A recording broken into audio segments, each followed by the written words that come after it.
दोस्तों नमस्कार। आप देख रहे हैं KD campus bye JP sir YouTube channel. हम हैं जेपी सर। दोस्तों कैसे हैं? उम्मीद करता हूं कि शानदार ज़बरदस्त जिंदाबाद होंगे। जहां कहीं पर होंगे स्वस्थ मस्त और ज़बरदस्त होंगे।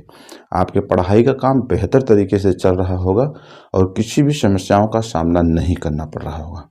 दोस्तों जैसा आप जानते हैं कि यह एक जेनेटिक स्पेसिफिक बैच चल रहा है जिसमें हम कोर जेनेटिक्स के बारे में हम आपसे बात कर रहे हैं।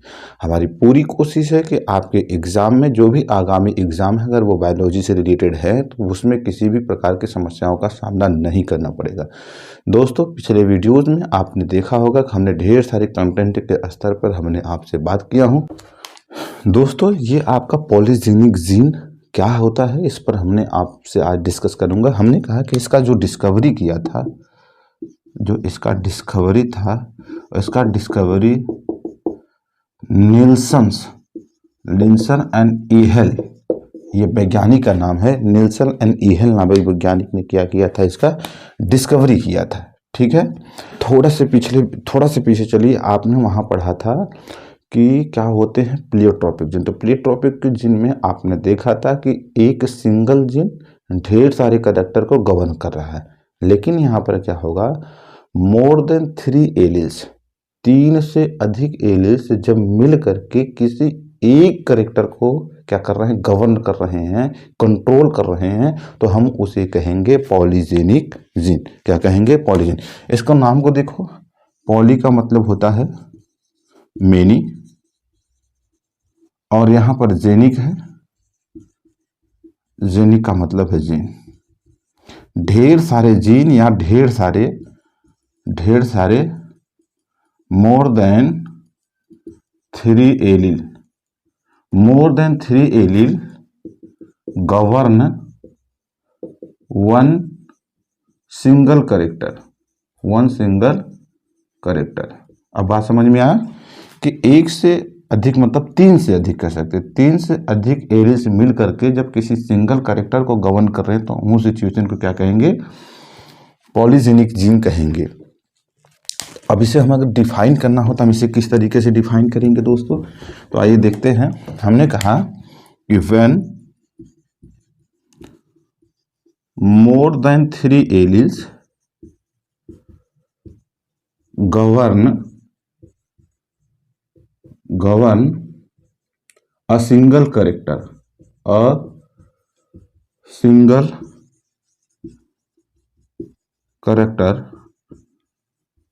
known as polygenic gene, and this character is known as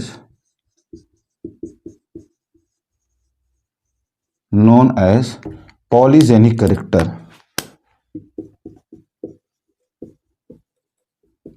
polygenic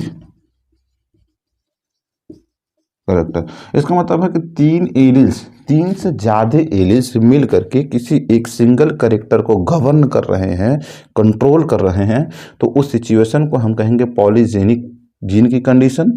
उस जीन को हम कहेंगे पॉलीजेनिक जीन, और वो जो कैरेक्टर होगा, जो फिनोटाइपिक कैरेक्टर होगा, उसे हम कहेंगे पॉलीजेनिक कैरेक्टर। इतना बात समझ में आया? जैसे दोस्तों हमने कहा कि अगर मान लीजिए ABCD ये 4 जीन हैं, हमने कहा कि मोर देन 3 जीन्स।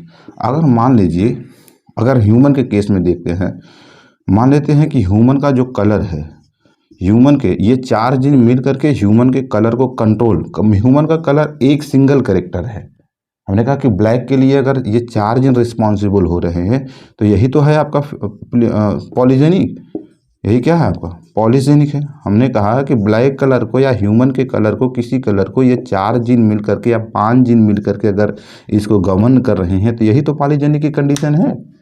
नहीं तो हमने कहा कि मान लीजिए अगर लंबाई है, टाल है, ह्यूमन के केस में टाल है, हमने कहा कि DEFGH ये 4 ऐसे जीन हैं, एलील्स हैं, जो ह्यूमन के केस में टाल को कंट्रोल कर रहे हैं, हाइट को कंट्रोल कर रहे हैं। यही तो है पॉलीजेनिक की कंडीशन, जहां 3 से ज्यादा एलील्स मिल करके किसी भी कैरेक्टर को कंट्रोल या गवर्न करते हैं, उसी को हम पॉलीजेनिक नाम देते हैं। सीधी सी बात है। इसके कुछ एग्जाम्पल अगर आप लिखना चाहें तो लिख सकते हैं। आप लिख सकते हैं, यहाँ पे एग्जाम्पल लिख सकते हैं दोस्तों। हमने कहा कि इसके एग्जाम्पल को आप लिख सकते हैं colour, skin colour of human, आप लिख सकते हैं skin colour of human. Human का जो स्किन कलर है वो भी पॉलीजेनिक का कंडीशन है। और हमने कहा कि height in human, height in human, जो मनुष्य की लंबाई की बात आती है वो भी एक पॉलीजेनिक जीन का ही क्या है, कंडीशन है, क्युमुलेटिव जीन का कंडीशन है या क्वांटिटेटिव जीन की कंडीशन है। तो इस तरीके से आपका पॉलीजेनिक जीन देखने के लिए मिलता है। ठीक है। निल्सन और हियल साहब जो थे उन्होंने वीट पर डिस्कवरी किया। किसके पर? वीट, गेहूं पर डिस्कवरी किया। और गेहूं पर डिस्कवरी करके उन्होंने क्या कुछ पाया उसे हम देखने का प्रयास करते हैं। हमने कहा कि जब निल्सन साहब ने कहा, दोस्तों ये जो निल्सन साहब ने वीट पर अपना डिस्कवरी किया, निल्सन साहब ने कहा कि जो कर्नाल कलर ऑफ वीट है वह दरअसल यह कर्नॉल कलर जो है एक कलर है, यह कलर जो है कि 2 पेयर्स जीन के द्वारा कंट्रोल किया जा रहा है। जो कर्नॉल कलर ऑफ वीट है वो 2 पेयर्स जीन से क्या किया जा रहा है, कंट्रोल किया जा रहा है। और जब इन्होंने क्रॉस कराया, क्रॉस कराकर अपने इस क्रॉस में इन्होंने 2 तरीके के सीड को लिया। एक लिया उन्होंने रेड लिया जो कि कैपिटल आर और कैपिटल बी की कंडीशन थी, और दूसरा उन्होंने वाइट लिया जो कि स्मॉल बी की कंडीशन था। ठीक है। इन दोनों के बीच लेकर के इन्होंने क्या कराया, क्रॉस कराया। इन दोनों के बीच इन्होंने क्या कराया, क्रॉस कराने की कोशिश की। और जब क्रॉस कराया तो क्रॉस कराने के बाद उन्होंने जो F1 जनरेशन है, इस F1 जनरेशन में इन्होंने कैपिटल आर कैपिटल बी एक इंटरमीडिएट प्रोडक्ट पाया, एक इंटरमीडिएट प्रोडक्ट पाया। ठीक है। F1 जनरेशन की बात हुआ। लेकिन जब यही इंटरमीडिएट का जब F2 जनरेशन में सेल्फ क्रॉस कराया जाता है, F2 जनरेशन में इन्होंने सेल्फ क्रॉस कराया तो इन्होंने क्या पाया कि F2 जनरेशन में जो रेशियो आ रहा है वो अलग अलग रेशियो देखने के लिए मिल रहा है। क्या मिल रहा है? अलग अलग रेशियो देखने को मिल रहा है। और जो रेशियो मिला वो 1:4:6:4:1 का रेशियो देखने के लिए मिला। इसका मतलब यह है कि कर्नाल कलर ऑफ वीट में ये 4-5 तरीके के जो है अलग अलग प्रकार के जो हैं आपका ऑफस्प्रिंग देखने के लिए मिलते हैं। ठीक है। और जो रेशियो था वह रेशियो था आपका, इसमें कुछ तो ऐसे मिले जो फुल रेड की कंडीशन में थे, कुछ ऐसे मिले जो कि लाइट थे, कुछ ऐसे मिले जो कि इंटरमीडिएट थे, कुछ ऐसे मिले जो आपका वेरी लाइट थे, और कुछ ऐसे मिले जो कि कैसे थे, वाइट की कंडीशन में थे।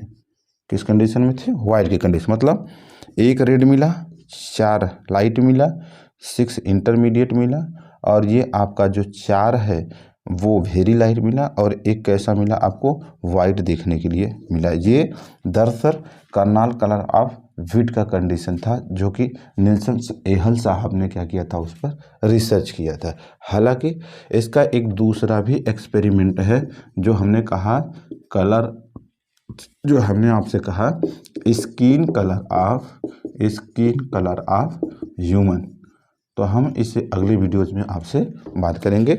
आई होप कि ये बातें आपको समझ में आएगी कि डिस्कवरी निल्सन साहब ने किया था वीट में देखा कि जो कर्नाल कलर ऑफ वीट है, उन्होंने कर्नाल कलर ऑफ वीट को क्या किया, इस पर एक्सपेरिमेंट किया। एक प्योर रेड लिया, एक वाइट लिया, इसके बीच कराया तो इंटरमीडिएट प्रोडक्ट आया। इंटरमीडिएट में उन्होंने सेल्फ क्रॉस कराया F2 जनरेशन में, तो उन्हें 1:4:6:4:1 रेशियो देखने के लिए मिला, जो कि उसमें एक फुल रेड था, 4 लाइट थे, 6 इंटरमीडिएट थे, 4 वेरी लाइट थे, और एक कैसा था, वाइट की कंडीशन में देखने के लिए मिला।